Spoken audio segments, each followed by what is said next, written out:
என்ன பார்க்க போகிறோம்னா பூண்டு தக்காளி சட்னி எப்படி செய்யலான்னு பார்க்கலாம். ரொம்ப ஈஸியாக செஞ்சிடலாம். செய்ய தேவையான பொருட்கள் என்னென்னா, ஒரு வரமிளகாய் எடுத்திருக்கேன். இது நல்லா காரமாக இருக்கிறதுனால நான் ஒன்று வச்சுருக்கேன். உங்கள் காரத்துக்கு ஏற்ப நீங்கள் சேர்த்துக்கோங்க. 2 தக்காளி கட் பண்ணாமல் முழுசாகவே வச்சுருக்கணும். ஒரு சின்ன துண்டு புளி, 8 போல் பூண்டு பல், உப்பு தேவையான அளவு, எண்ணெய் தேவையான அளவு, தாளிப்புக்கு கடுகு கருவேப்பிலை. எப்படி செய்யலான்னு பார்க்கலாம். கொஞ்சமாக எண்ணெய் ஹீட் ஆயிடுச்சு. நான் மிளகாய் சேர்த்துக்கிறேன். அதை ஒரு பிளேட்டில் ட்ரான்ஸ்ஃபர் பண்ணிப்போம். சின்ன துண்டு புளி,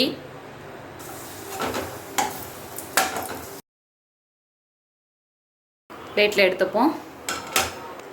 இப்போ பூண்டு பல் சேர்க்க போகிறோம்.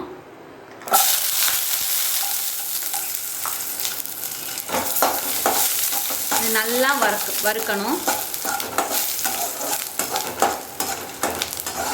நல்லா வதங்கி இதோட கலர் மாறுற வரைக்கும் நல்லா வதக்கி எடுத்துக்கோங்க. அவ்வளோதான், நல்லா வதக்கியாச்சு. எடுத்து வச்சிடலாம்.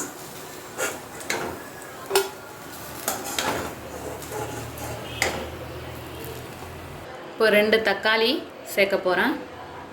முழுசாகவே சேர்த்துக்கணும்.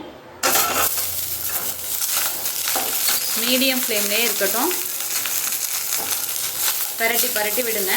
எல்லா பக்கமும் எல்லா சைடும் நல்லா வெந்து வர்ற வரைக்கும் பரட்டி விடுங்க. இது போல் கலர் மாறணும். மாறுற வரைக்கும் எல்லா பக்கமும் திருப்பி வேக வைங்க. இப்போ நல்லா வெந்துடுச்சு. தோல்லாம் சுருங்கி வந்துட்டு இதோட ஸ்டவ்வை ஆஃப் பண்ணிடலாம். இப்போ இதையும் ஆறினோன்னே இந்த பிளேட்டில் எடுத்து வச்சுப்போம். இதை ஆறினோன்னே அரைச்சி எடுத்துகிட்டு வந்துடுவோம். இப்போ ஆறிடுச்சு. இதோட கொஞ்சமாக உப்பு சேர்த்துப்போம். சேர்த்து அரைச்சி எடுத்துகிட்டு வந்துடுவோம். அவ்வளோதான், சேர்த்து அரைச்சி எடுத்துகிட்டு வந்துடலாம். அரைச்சி எடுத்துகிட்டு வந்தாச்சு. இதில் என்னென்னா கொஞ்சமாக கூட தண்ணி சேர்க்காம தக்காளியில் உள்ள தண்ணியில் வச்சே அரைச்சி எடுத்துகிட்டு வந்தாச்சு. இப்போ தாளிப்பு என்னன்னு பார்க்கலாம். அதே கடாய் வச்சுக்கோங்க. தாளிப்புக்கு நல்லெண்ணெய் சேர்த்துக்கோங்க. எண்ணெய் ஹீட் ஆனதும் கொஞ்சமாக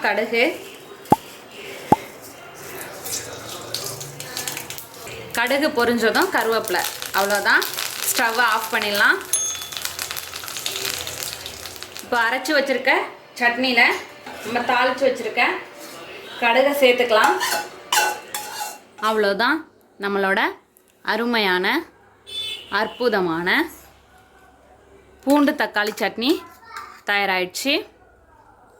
இதே போல் நீங்களும் உங்கள் வீட்டில் செஞ்சு பார்த்துட்டு எப்படி வந்துச்சுன்னு கமெண்ட்டில் சொல்லுங்கள். தேங்க்யூ.